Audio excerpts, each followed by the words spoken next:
والصبح إذا تنفس. Kepada kita. Mudah-mudahan Allah Subhanahu wa taala memberikan keberkahan untuk kita, anak, istri dan keluarga kita yang lainnya. Amin ya rabbal alamin. Ihwanifillah, agenda kita di setiap Rabu pagi adalah mengkaji ilmu hadis dari kitab As-Sakhsiyatul Islamiyatu Juz'ul Awal. Ya. Ini kitab yang ditulis oleh Al-Allamah As-Syekh Taqiyuddin An-Nabhani rahimahullahu ta'ala. Dan pembahasan tentang ilmu hadis ada di juz yang pertama. Ya, oleh karena itu yang kita bahas adalah kitab As-Sakhsiyatul Islamiyatu. Minggu lalu kita sudah membahas di bagian pertama atau bab pertama. Ya, ini bahasan pada pekan yang lalu tentang apa itu ilmu hadis ya. Apa itu ilmu hadis sudah kita sebutkan penjelasannya pada pekan yang lalu, dan tentu saja hari ini kita tidak akan mengulang lagi, hanya ingin menegaskan saja bahwa ilmu hadis itu ada dua macam kan, seperti yang kemarin kita sebutkan. Yang pertama adalah yang terkait dengan riwayah, yang kedua adalah terkait dengan dirayah. Beliau menyampaikan wa huwa qisman ilmul hadisil khasi birriwayah. Jadi ilmu hadis itu ada dua. Yang pertama adalah ilmul hadisil khas birriwayah, ilmu hadis yang secara khusus berkaitan dengan riwayat. Yang kedua adalah ilmul hadis ya, ilmul hadisil khasi bidirayah, ilmu hadis yang secara khusus berkaitan dengan dirayah. Apa itu riwayah? Riwayah berarti terkait dengan proses transmisi atau perpindahan, nakal ya, periwayatan dari dari satu generasi ke generasi berikutnya, dari satu dari satu tobakot ke tobakot berikutnya, dari mulai nabi, sahabat, tabiin, tabiut tabiin dan seterusnya. Itu yang disebut dengan ilmu hadis riwayah. Jadi proses itu yang kemudian yang dibahas dalam ilmu hadis riwayah. Ini ya, ilmu hadis yang berkaitan dengan riwayah.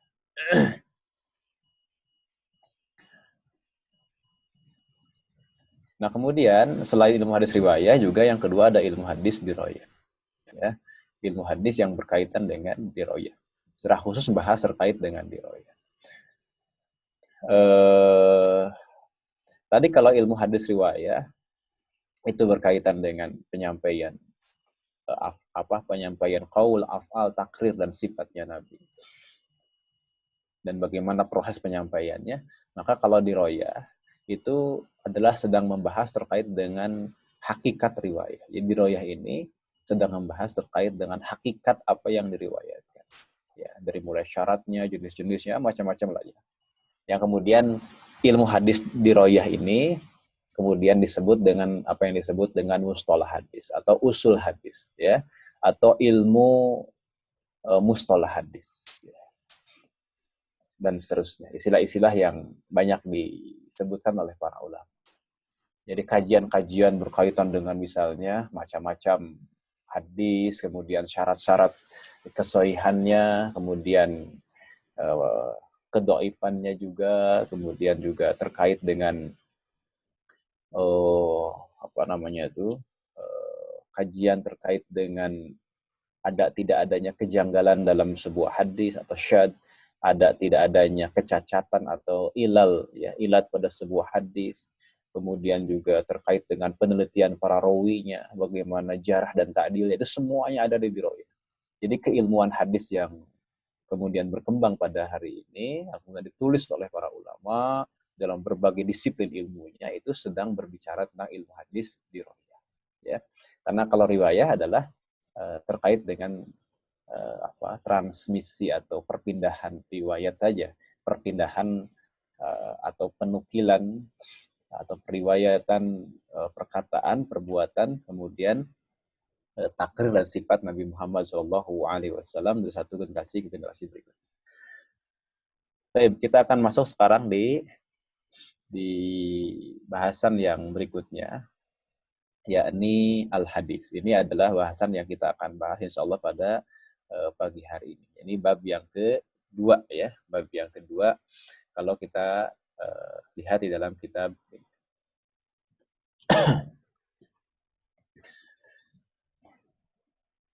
Bismillahirrahmanirrahim. Qala al-musannifu al-allamah as-syekh Taqiyuddin An-Nabhani rahimahullahu taala wa nafa'ana bihi wa bi'ulumihi wa bi'ulumikum ini amin ya rabbal alamin. Ilmu hadis. Kita sekarang akan bahas ilmu hadis. Ilmu hadis berarti yang dibahas di sini apa? Tentang diroyah. Ya, jadi kalau kita bicara ilmu hadis, mustalah hadis, usul hadis, sebenarnya yang dominan dibicarakan tentang diroyah. Ya, tentang diroyah. Apa itu ilmu hadis? Beliau menyampaikan huwa ilmun biqawanin yu'rafu biha ahwalus sanadi wal matan. Yang disebut dengan ilmu hadis adalah ilmu tentang qawanin, tentang aturan, tentang kaidah-kaidah. Ya, tentang kaidah-kaidah, tentang pokok-pokok. Yu'rafu diketahui biha dengannya ahwalus sanadi wal matan, kondisi sanad dan kondisi matan. Inilah definisi ilmu hadis diroyah. Jadi ilmu tentang apa? Tentang qawanin, tentang aturan, tentang kaidah. Oh enggak, ini kita bukan, saya baca lari bukunya salah. Ini sekarang kita masuk ke hadis ya. Ya itu yang kemarin saya sebutkan. Jadi itulah ilmu hadis ya. Jadi terkait dengan terkait dengan ilmu yang kemudian diketahui dengannya ahwalus sanad dan matan ya di bagian yang ini. Nah, ini dia. Jadi di awal tadi saya sebutkan dulu terkait dengan definisi ilmu hadis. Nah, yang kemudian sedang dibicarakan ke depannya adalah terkait dengan ini ya. Kita akan bicara tentang diroyah ini. Huwa ilmun biqawanin yu'rafu biha ahwalus sanadi wal matan. Ini tuh sebenarnya adalah definisi ilmu hadis diroyah. Kita lanjutkan sekarang pada bahasan yang hari ini ya. Al-hadisu, yakni hadis. Taduru al-faz bainal muhaddisina yanbagi al-wuqufu ala ma'aniha wa hiyal hadisu wal khobar wal athar wa sunnatu. Dikatakan di sini tazuru alfazu bainal muhaddisina yanbaghi al-wuqufu ala ma'aniha wa hiyal hadisu wal khabar wal athar wa sunnah wa hadha min haisul itlaqul 'am.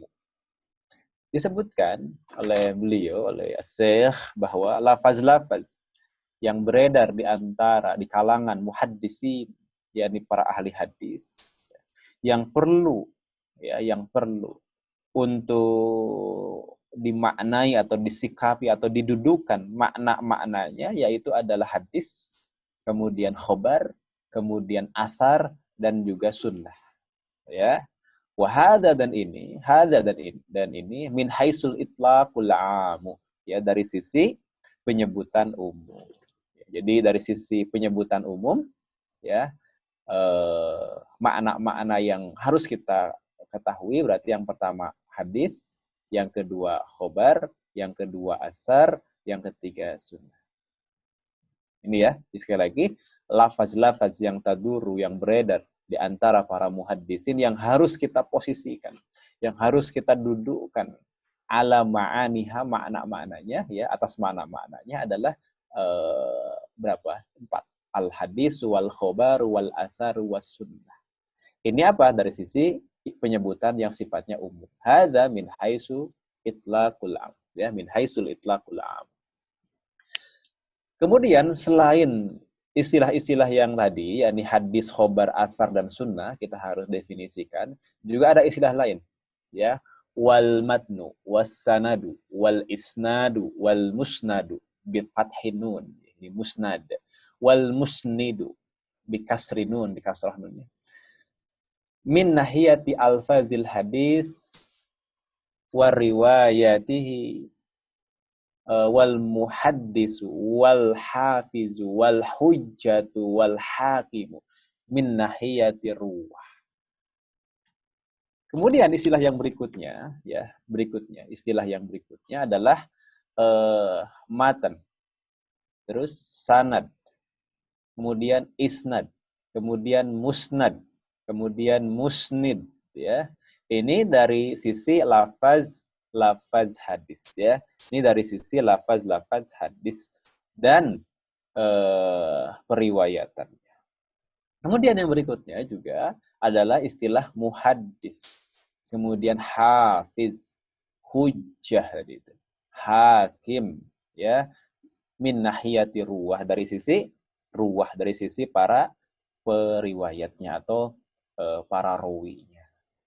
Oleh karena itu berarti pada subuh kali ini kita akan membahas 1, 2, ya, ini 2, 3, 4, 5, 6, 7, 8, 9, 10, 11, 12, 13 istilah. Ya, 13 istilah. 4 istilah pertama min haisul itlaqul amu, ya, dilihat dari sisi penyebutan yang umum, sedangkan yang 5 yang berikutnya itu dari sisi lafaz hadis dan periwayatannya min nahiyati al-fazil hadis wa riwayati. Dan kemudian yang terakhir yang 4 yang terakhir yakni muhaddis, hakim, hafiz, hujjah, hakim itu min haisur ruwah, dari sisi para periwayat hadis. Nah, itulah ya. Jadi ada 13 istilah yang kita akan definisikan pada hari ini. Amma bayanu ma'ani hadhil alfaz fi istilahil hadisi fahuwa. Ya, adapun katanya. Adapun penjelasan makna lafaz ini, ya, penjelasan makna lafaz ini di dalam istilah hadis adalah sebagai berikut. Al-awwalu, yang pertama. Nah, sekarang kita akan mendefinisikan hadis. Apa itu hadis?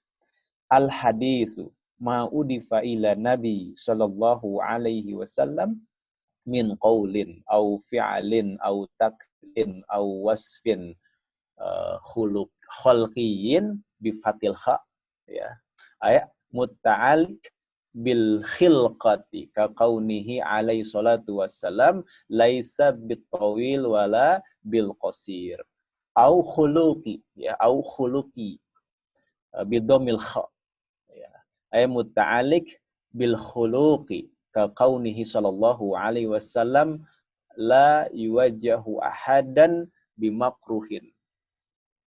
Ya, jadi yang pertama adalah hadis. Apa itu hadis? Ma'udifa ila Nabi. Apa-apa yang disandarkan kepada Nabi Muhammad Shallallahu Alaihi Wasallam. Min qaulin, dari apanya? Sabdanya. Au fi'alin, apanya? Perbuatannya. Au takririn, ya, atau takrirnya. Takrir itu persetujuan.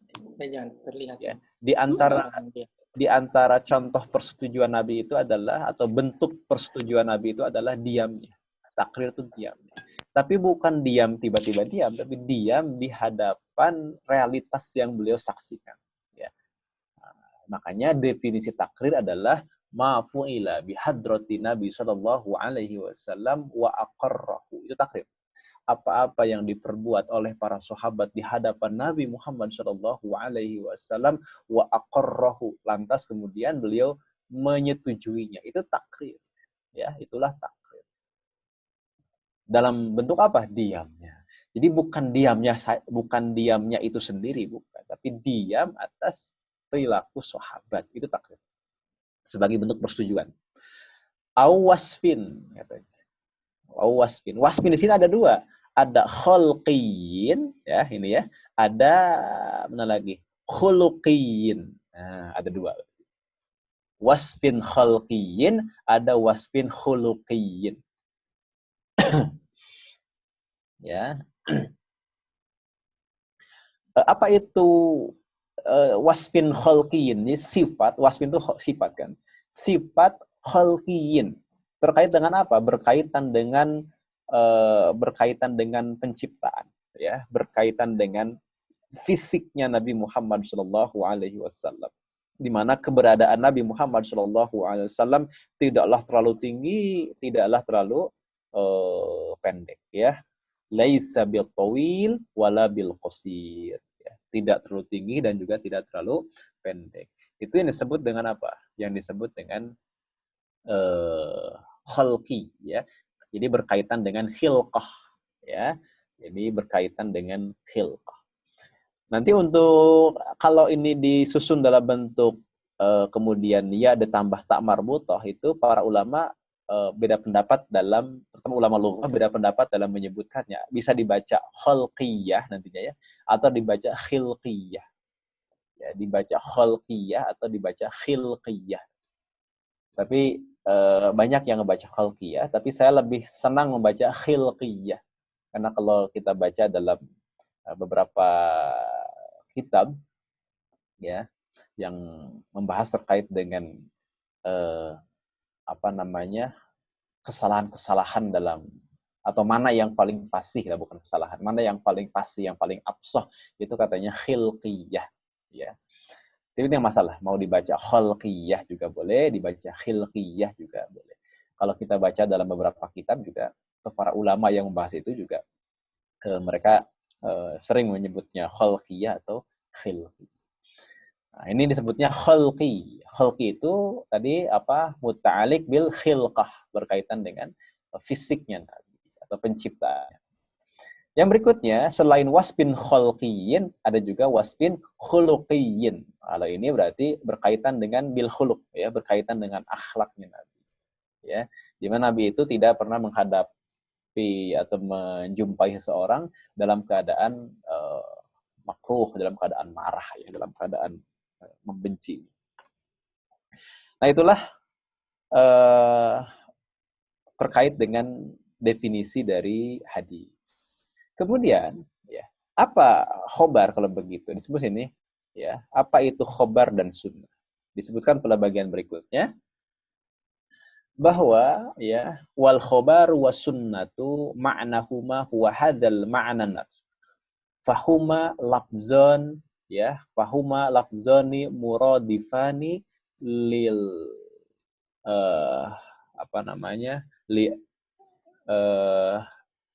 lil fazil hadis. Jadi disebutkan di situ khobar, ya, khobar dan sunnah itu maknanya adalah sama saja, ya, sama saja. Jadi yang disebut dengan sunnah dan khobar itu sama saja. Keduanya adalah makna yang makna yang sinonim, makna yang sinonim, ya, dalam bahasa Indonesia. Kalau sama itu adalah sinonim, ya. Sinonim untuk menunjukkan kepada apa? Lil lafzil hadis, untuk menunjukkan pada lafaz hadis.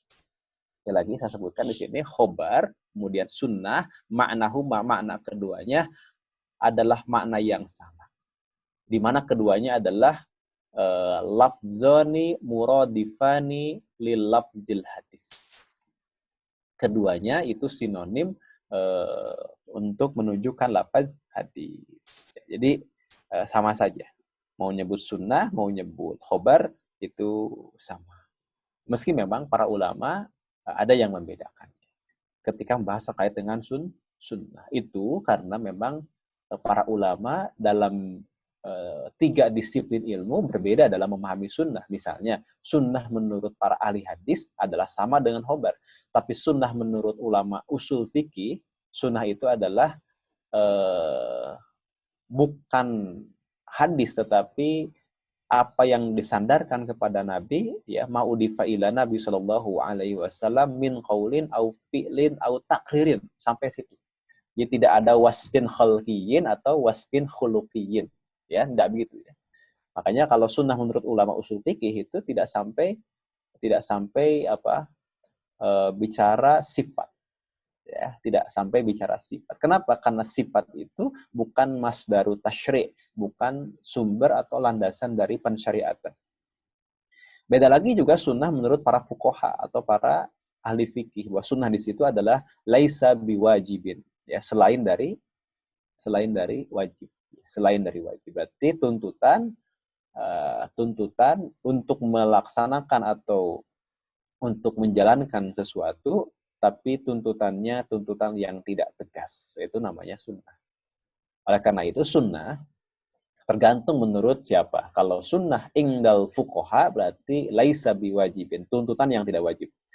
Kalau sunnah ingdal usuliyin berarti adalah apa yang disandarkan kepada Nabi dari perkataan, perbuatan, dan takrir, ya sampai takrir. Tapi kalau sunnah ingdal muhaddisin maka sama dengan khobar. Artinya sama dengan hadis. Ya ini apa yang disandarkan pada Nabi dari perkataannya, perbuatannya, takrir, atau sifatnya. Sifat khalqiyin dan juga wasfin khuluqiyin, ya. Min qaulin au fi'alin au takririn au wasfin khalqiyin au khuluqiyin. Nah, ini yang kita sebut di sini adalah tentunya sunnah ingdal muhaddisin. Maka beliau mengatakan lafzani muradifani. Keduanya adalah sinonim lil lafzil hadisi untuk menyebutkan lafaz hadis. Ya, sampai sini insyaallah jelas. Kemudian kulluha semuanya ay al hadis wal khobar was sunnatu, yakni hadis, khobar, sunnah bima'na wahid, ya, maknanya sama. Jadi baik itu hadis, khobar, kemudian sunnah, itu maknanya adalah sama saja. Nah, lantas apa kalau begitu dengan athar? Ini athar belum dibahas. Kalau athar, ya, lain lagi. Beliau menyampaikan amal wa amal atharu, adapun athar fahuwal hadisul mauqufu ala sahabati radhiyallahu anhu. Yang disebut dengan athar adalah hadis mauquf yang disandarkan kepada sahabat radhiyallahu anhu. Jadi asar itu adalah hadis mauquf, ya, atau boleh jadi hadis maqtu, kan di bawahnya sahabat. Hanya saja wafillah ada juga ulama yang itu memaknai athar itu sama dengan hadis. Oh, itu banyak sekali, ya. Banyak sekali. Jadi athar itu sama dengan hadis. Misalnya dalam satu kitab yang ditulis oleh Al-Hafiz Ibnu Hajar Al-Asqalani, ya. Beliau menulis satu kitab yang berjudul Nukhbatul Fikar, ya, yakni pendapat pilihan, ya. Nukhbatul Fikar, mana lengkapnya, istilahi ahli athar, ya. Jadi Nukhbatul Fikar di dalam istilah-istilah ahli athar. Yang disebut dengan ahli athar oleh beliau adalah ahli hadis.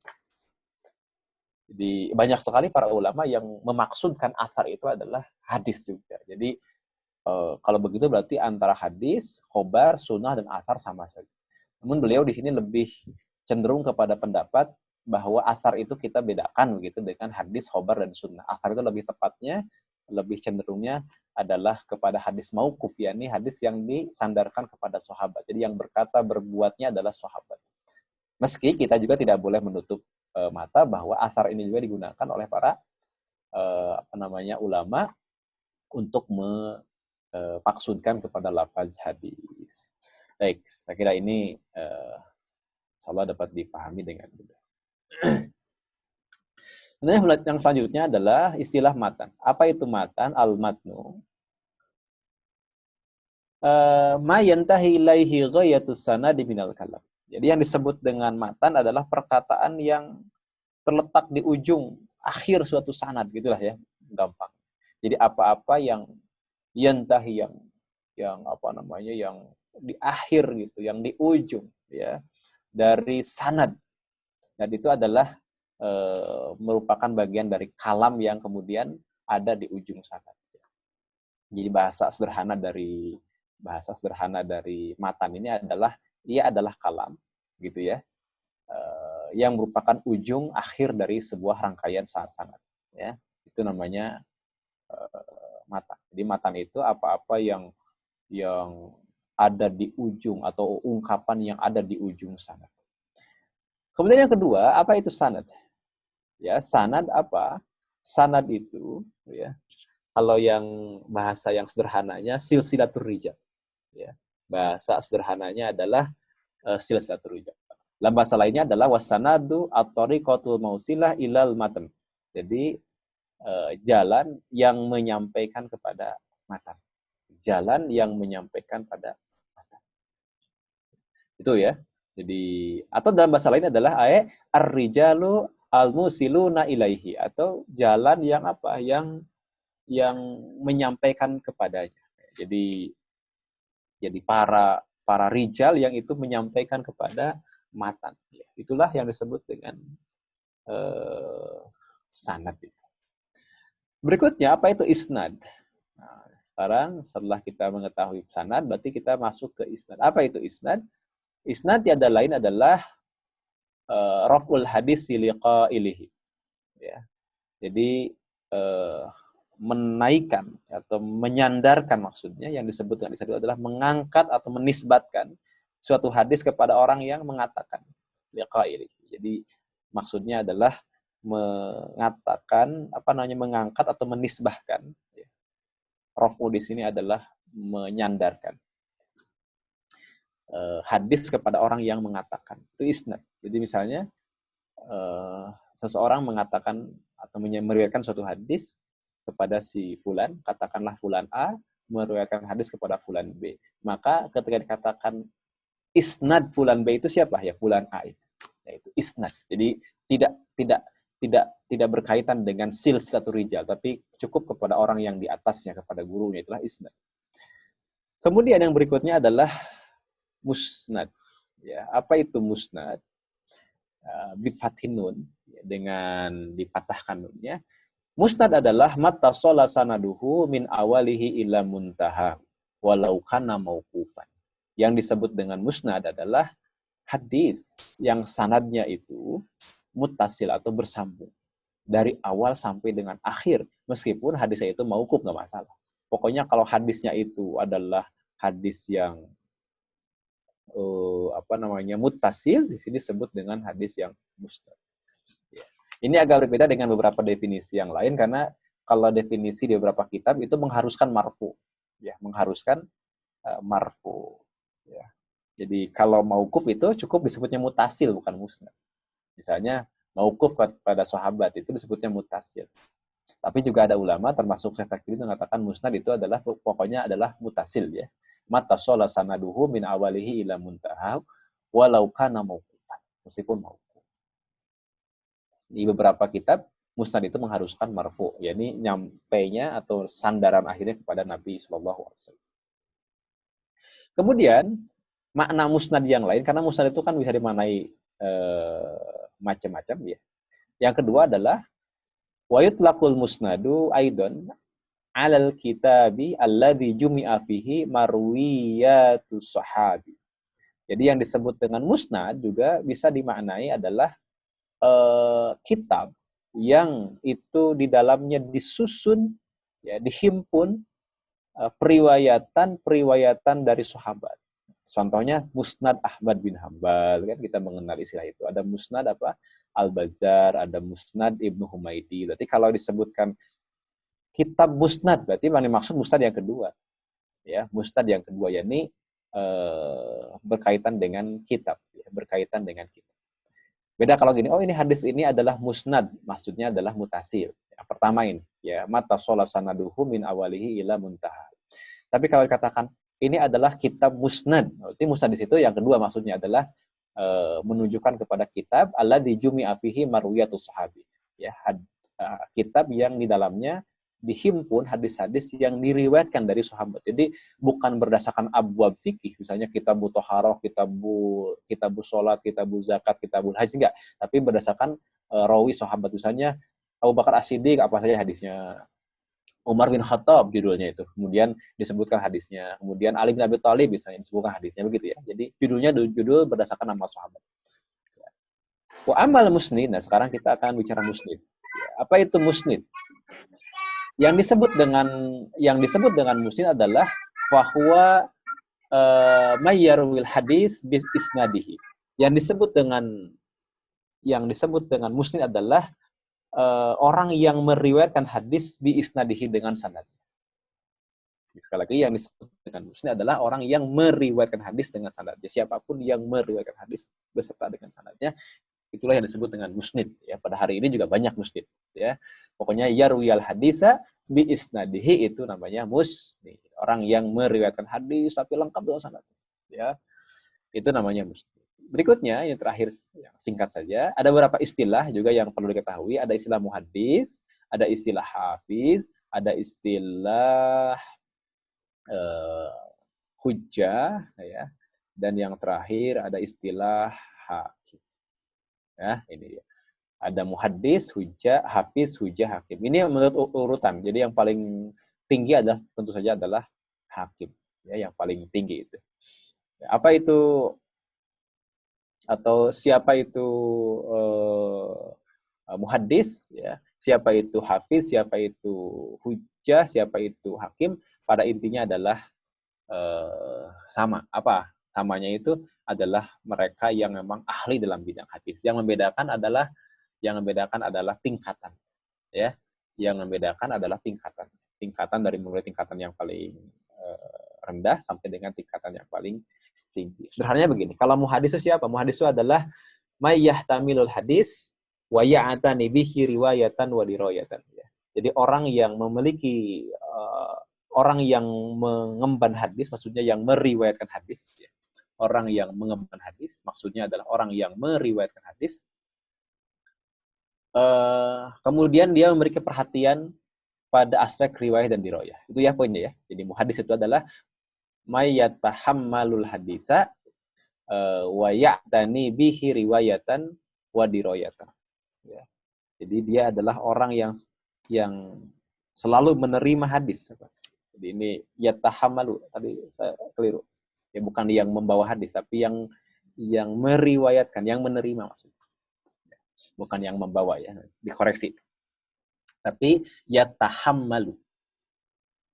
Karena itu berbeda nanti pembahasannya. Jadi muhadis itu bukan harus meriwayatkan, bukan. Tapi muhadis itu adalah man yatahammalul hadisa. Orang yang menerima. Ya. Orang yang mendengar maksudnya. Ini konteksnya nanti bahasan tahammul. Tahammul itu orang yang menerima. Ya. Jadi terkait dengan penerimaan hadis. Tahammul wal ada. Nanti kalau ada itu baru penyampaian. Nah ini yang disebut dengan muhadis adalah man orang yatahammalu al hadisa. Orang yang menerima hadis. Kemudian dia memiliki perhatian yang serius pada apa? Pada aspek riwayat dan dirayah. Yang kedua, hafiz. Hafiz itu tentu lebih tinggi lagi. Lebih tinggi. Siapa itu hafiz? Man hafizo. Nah, ini orang yang hafal mi'ata alfi hadisin. Menghafal 100.000 hadis. Matnan wa sanadan. Baik matan maupun sanad. Ya. Walau biturukin muta'adidatin. Ya. Walau dari jalur sanad ya yang itu bermacam-macam ya. Walaupun dari turuk atau jalur yang bermacam-macam. Ini hafiz itu sudah hafalannya sampai 100.000 hadis. Kemudian berikutnya adalah seorang hafiz juga ada seorang yang apa di sini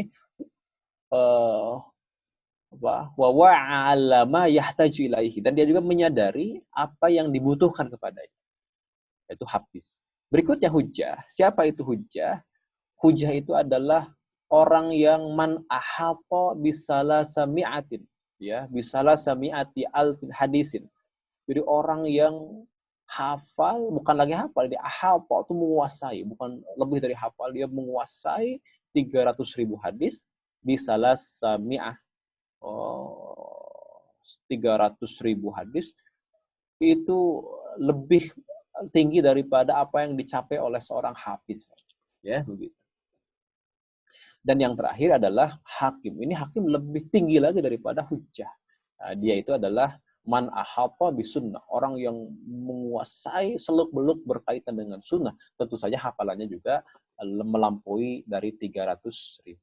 Ya, kalau tadi kan bisalah sami'ah alaf, kalau ini lebih daripada itu, ya, lebih dari 300.000. Nah itulah terkait dengan apa? Terkait dengan istilah-istilah dalam ilmu hadis. Sebenarnya ada satu lagi yang lebih tinggi, namanya Amirul Mu'minina fil hadis. Jadi amir kaum mukminin di dalam hadis. Tapi beliau mencukupkan di sini sampai dengan hakim, ini udah sangat tinggi, ya. Begitu.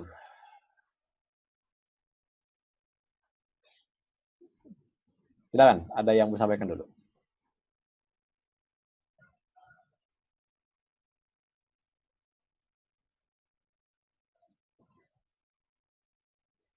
Dapat dipahami? Ya, Ya. alhamdulillah sahabat-sahabat tadi sudah dipaparkan oleh Ustadz Yuwana terkait istilah-istilah hadis ya, sampai istilah hafiz, hujah, hakim itu luar biasa ya. Ini ya, saya sendiri baru tahu sebetulnya terkait hafiz sampai gelar hafiz. Mungkin yang dimaksud di sini adalah gelar hafiz ya, Ustadz. Gimana? Yang dimaksud di sini adalah hafiz di sini orang yang diberi gelar hafiz ini atau al hafiz ini 100.000 hadis menurut para ulama seperti itu. Iya, iya.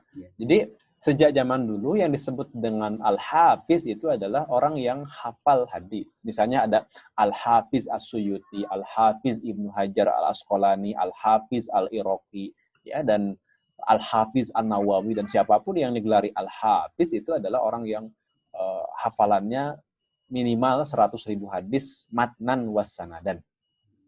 Jadi bukan hafiz itu orang-orang yang menghafalkan atau yang hafal Quran, ya, bukan itu maksudnya. Karena kalau Quran kan sudah dipastikan mereka semua hafal, ya. Kalau Quran itu sudah dipastikan mereka semuanya hafal. Ini maksudnya adalah pada hadis. Jadi sanad maupun matanya. Tapi ada kata-kata di sini tadi kitabnya mana barusan kita tampilkan lagi.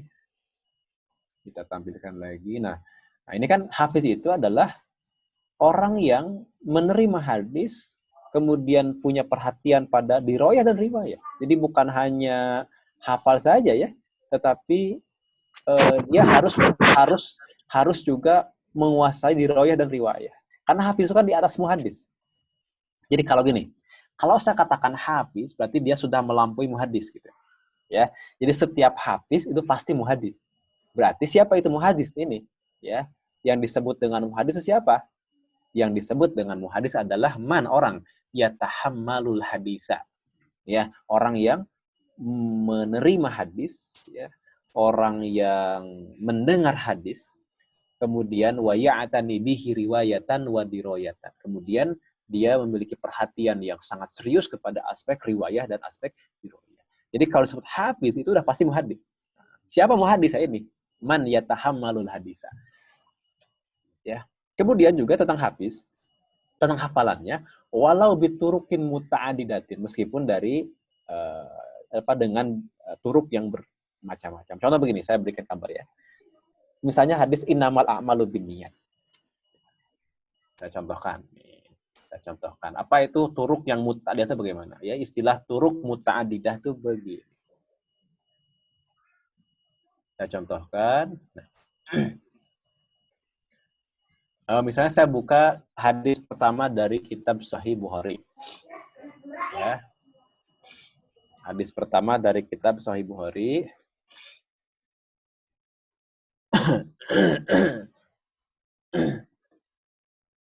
Ini terakhir ya, kita contohkan. Ini hadis pertama dari Sahih Bukhari. Ya. Ya, ini hadis innamal a'malu binniyati wa innamal likulli imri'in ma nawa faman kanat hijratuhu ila dunya yusibuha au ila imra'atin yankihuha fa hijratuhu ila ma hajara ilaihi. Hadis ini pertanyaannya adalah dihitung berapa hadis ini. Jadi kalau dikatakan ada berapa hadis, itu kalau ditanya berapa matan dan sanad pada hadis ini, tentu saja ada satu sanad, ada satu matan. Mana sanadnya nih?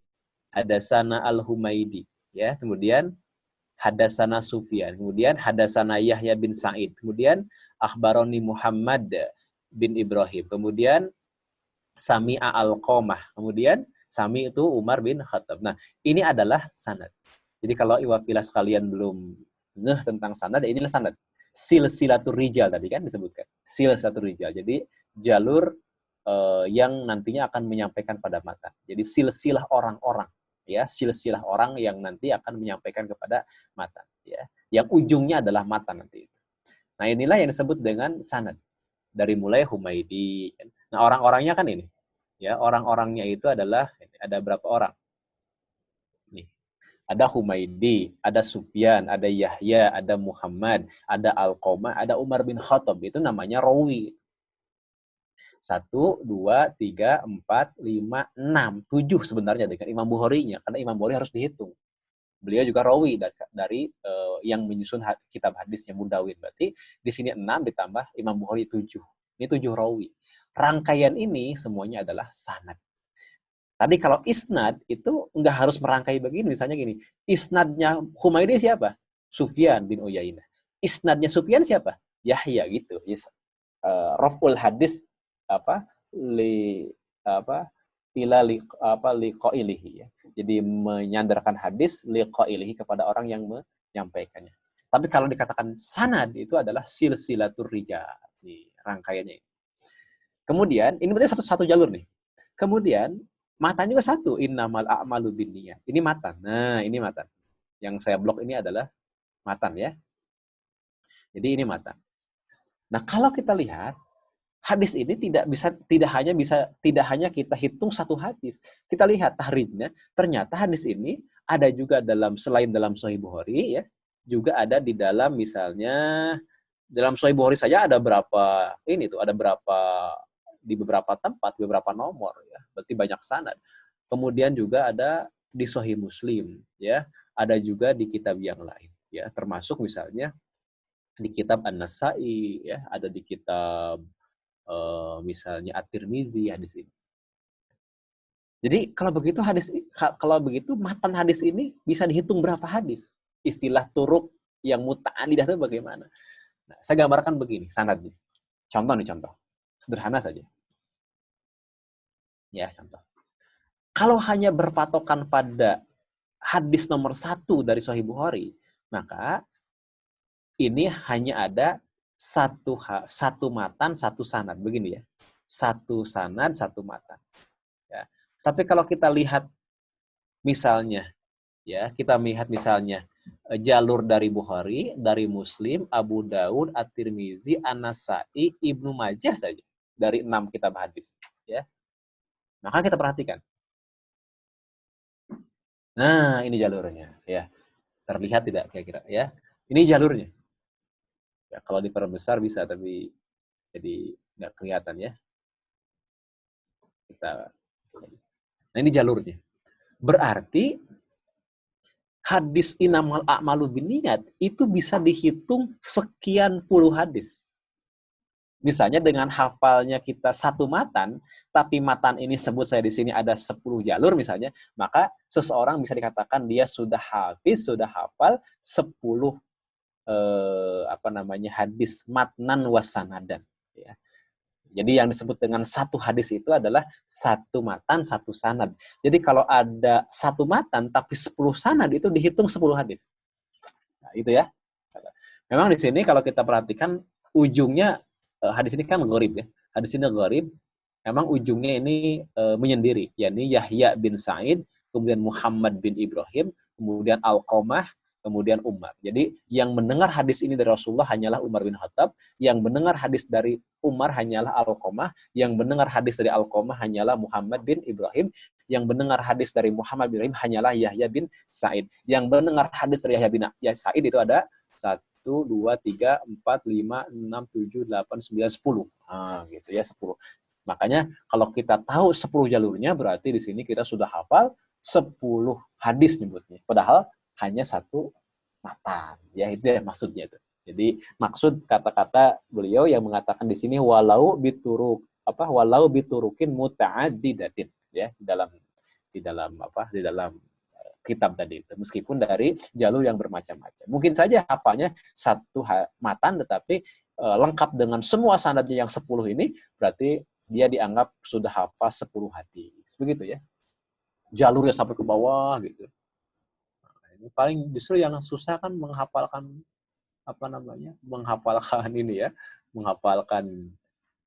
sanad. Gambar sampai sini mudah-mudahan. Ya, baik Ustadz, ini ada pertanyaan. Ya. Pertama dari Akhi Septian Awe ya. Ustadz mau izin tanya nih. Contoh nama ulama yang hafiz, hakim, amirul mukminin siapa saja? Syukran ya. Oh ya, setiap generasi berbeda-beda. Ya, setiap generasi berbeda-beda.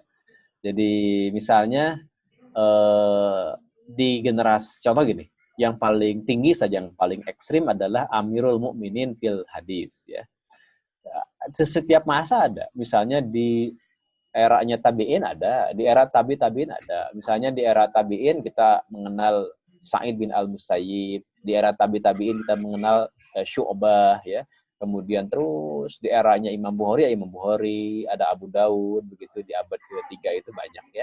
Kemudian di eranya makin ke bawah gitu misalnya di apa namanya di eranya Imam Hakim di abad keberapa itu ke-5 ya, itu ada Imam Hakim gitu. Bisa jadi di abad ke-6 juga ditemukan lagi Imam Baihaqi begitu ya. Kemudian ya. Tapi memang tidak semua orang itu digelari Amirul Mukminin fil hadis. Hanya saja bahwa setiap zaman, setiap masa ada saja. Yang paling banyak digelari adalah biasanya Hafiz ya. Hafiz itu banyak ya. Kita mengenal Al-Hafiz Ibnu Hajar, Al-Hafiz Al-Iraqi, Al-Hafiz As-Sakhawi gitu. Jadi banyak. Jadi tidak harus satu, pokoknya setiap zaman itu berbeda-beda. Ya, baik. Ini ada yang ingin ditanyakan secara langsung oleh Abu Fatimah. Silakan Abu Fatimah. Nanti setelahnya dari Markas An-Nahdo mungkin silakan. Sekarang dari Abu Fatimah dulu silakan. Assalamualaikum warahmatullahi wabarakatuh. Waalaikumsalam warahmatullahi wabarakatuh. Abu Fatimah dari mana? Dari Cilegon, Banten, Ustaz. Ya. Ya, terima kasih. Silakan apa yang ditanyakan, Pak? Pak Kiai, Masya Allah baru bisa langsung bertatap muka walaupun via Zoom. Iya. Semoga Allah memberkahi. Barakallahu fiik. Ada beberapa yang ingin saya tanyakan, Pak Kiai. Pertama, bisa jadi tadi sempat juga bahas tentang orang-orang yang hafal tentang hadis ya. Kalau terkait dengan Khatib Al-Baghdadi, itu khatibnya itu gelarkah atau tidak? Ya, itu yang pertama terkait dengan saya, karena saya juga ikut mengikuti biografi beliau yang Masya Allah sangat luar biasa, termasuk dalam perkara hadis, ulama besar Khatib Al-Baghdadi. Kedua, ini agak menyimpang dari bahasan yang sekarang, Pak Kiai, hanya kemudian ini berkaitan dengan hadis juga. Sebentar lagi Nisfu Sa'ban, mohon kiranya penjelasan kira-kira hadis-hadis yang berkaitan dengan Nisfu Sya'ban itu derajatnya seperti apakah? Karena ada yang kemudian menghasankan ya, karena mengumpulkan ada hadis-hadis dhaif, kemudian dikumpulkan menjadi menaikkan derajatnya menjadi hasan li ghairihi. Apakah benar itu hasan li ghairihi atau hanya memang dhaif? Itu saja mungkin. Assalamualaikum warahmatullahi wabarakatuh. Waalaikumsalam warahmatullahi wabarakatuh. Ya, demikian yang ditanyakan dari Abu Fatimah dari Cilegon ya, tadi dari Cilegon. Silakan Ustaz Yohana untuk dijawab. Saya ambil dulu kitab bentar ya.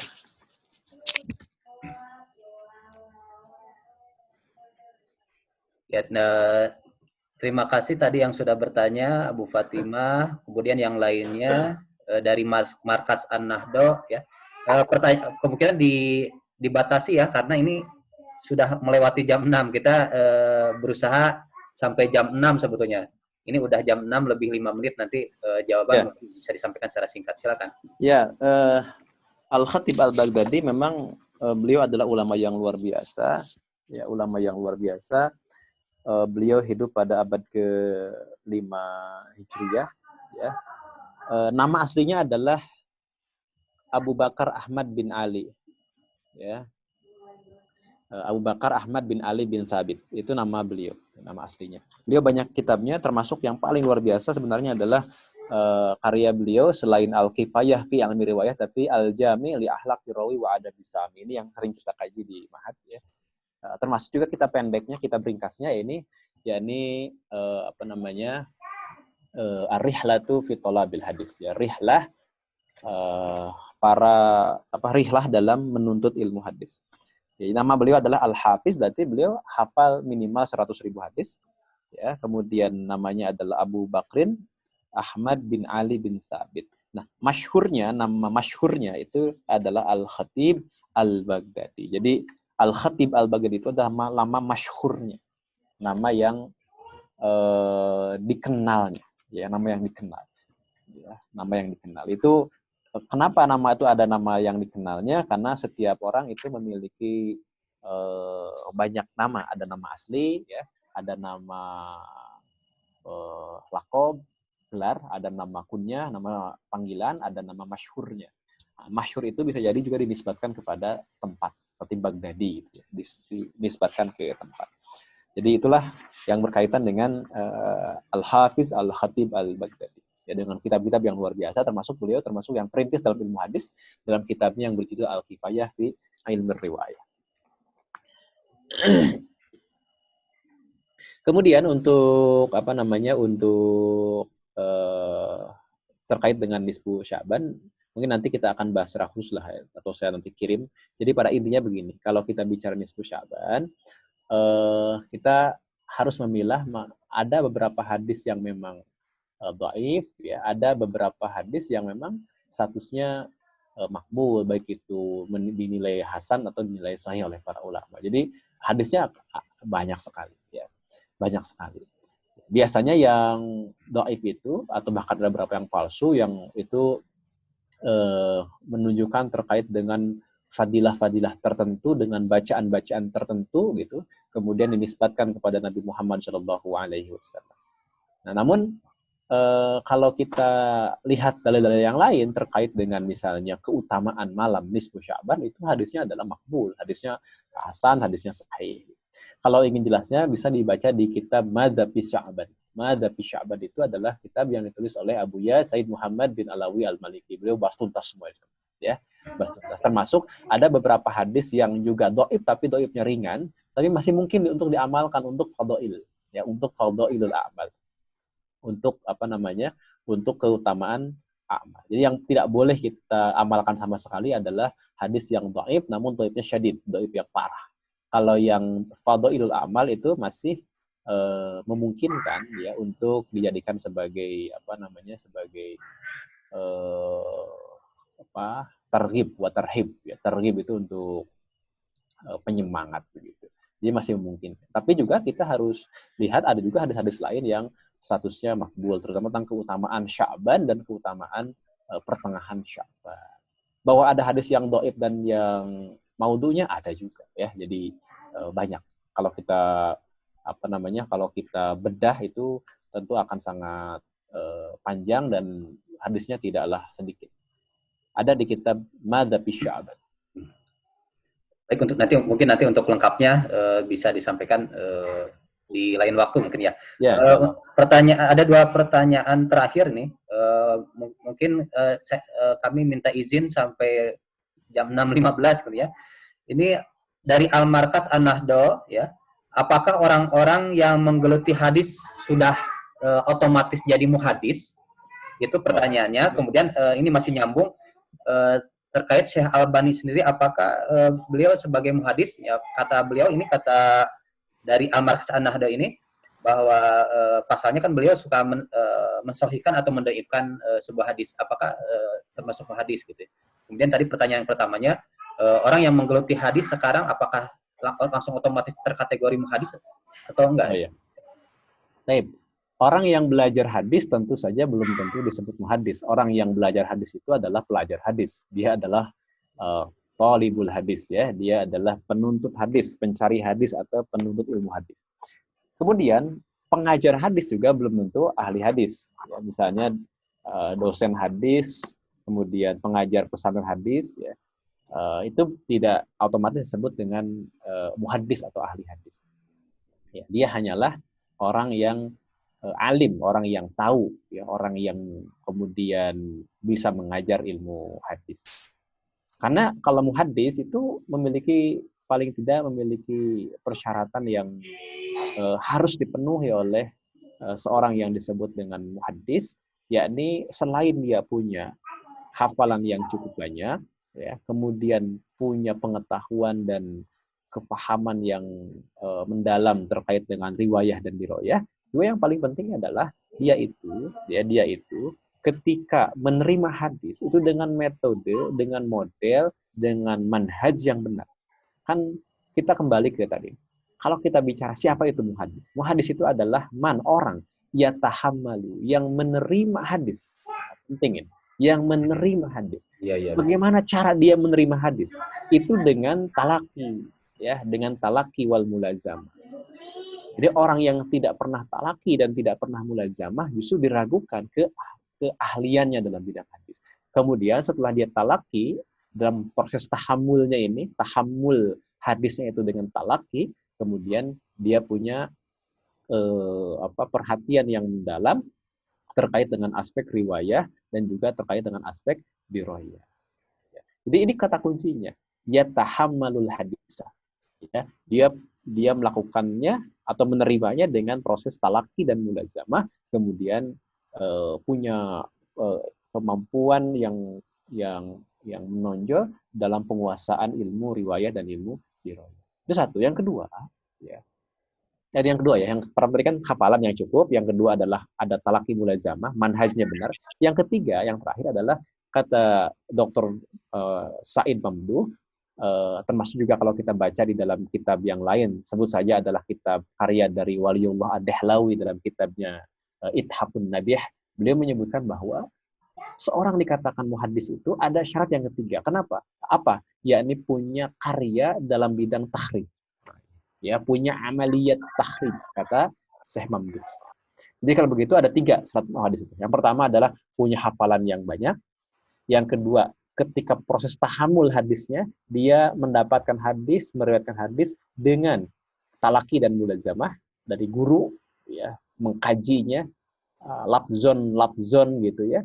Kemudian kalimatan wa kalimatan secara detil sehingga dia punya pengetahuan yang cukup pada aspek riwayat dan diroyah. Kemudian yang ketiga adalah punya amaliyah takhrij. Contoh misalnya Syekh Yasin Al-Fadani. Kata Syekh Mamduh, beliau adalah musnid, bukan muhaddis. Kenapa? Karena beliau punya syarat yang pertama, punya syarat yang kedua, tetapi tidak punya syarat yang ketiga, yakni punya amaliyah takhrij. Begitu, ya.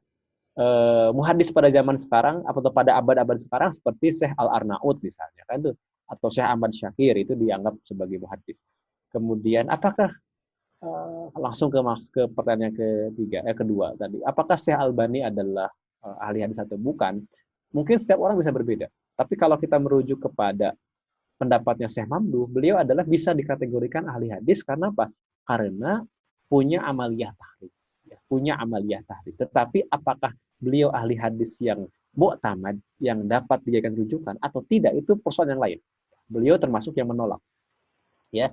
Jadi Syekh Mamduh dalam kitabnya, meskipun beliau mengakui Syekh Albani termasuk muhaddis, ya, kenapa? Karena punya amaliyah takhrij, punya kitab-kitab yang mentakhrij hadis-hadis, tetapi proses tahammul hadisnya itu tidak dengan talaki dan mulazamah dengan para guru. Oleh karena itu boleh disebut muhaddis, tapi kalau kata beliau adalah yang tidak mu'tamad, yang tidak yang tidak bisa dijadikan sebagai rujukan.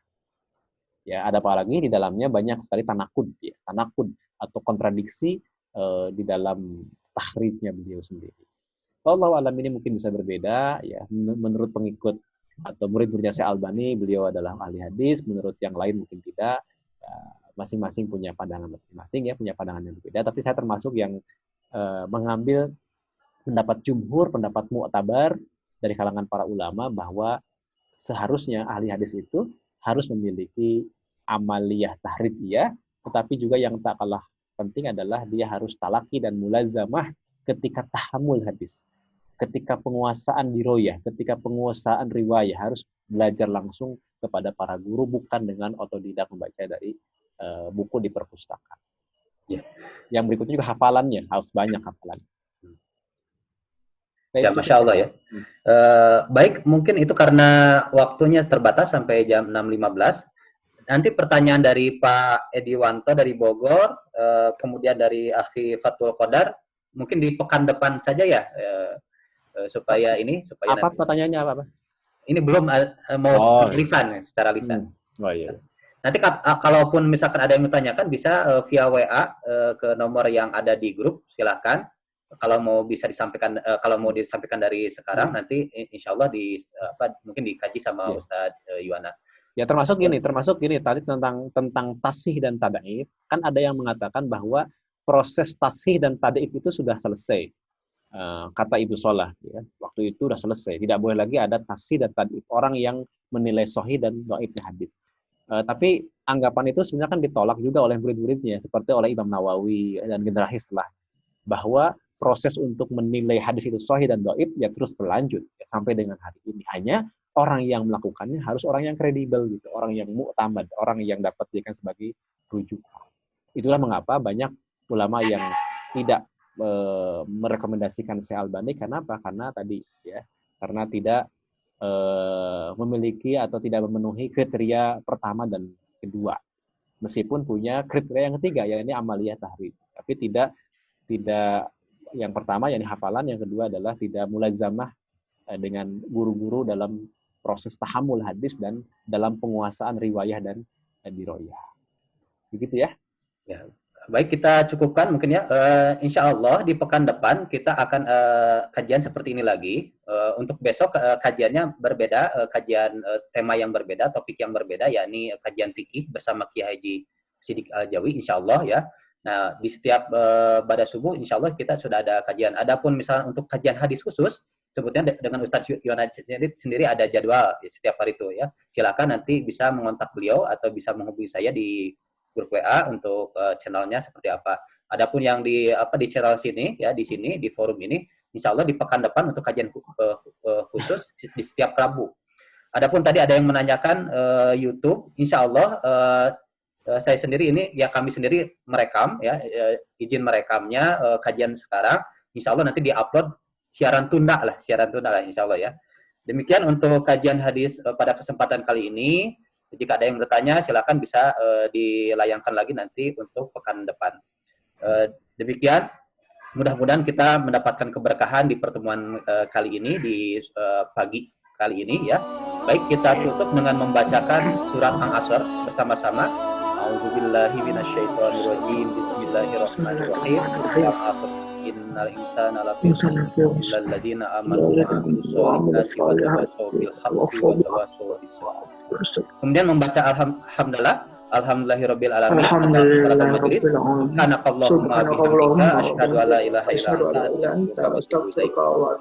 Terima kasih kepada Ustadz Yuwana. Semoga Ustadz Yuwana senantiasa dalam keberkahan dan kesehatan. Keluarga juga demikian ya. Semuanya juga sama. Mudah-mudahan kita semua diberkahi oleh Allah Subhanahu wa taala. Baik, terima kasih. Mohon maaf jika ada kekurangan ya. Wassalamualaikum warahmatullahi wabarakatuh. Waalaikumsalam warahmatullahi wabarakatuh.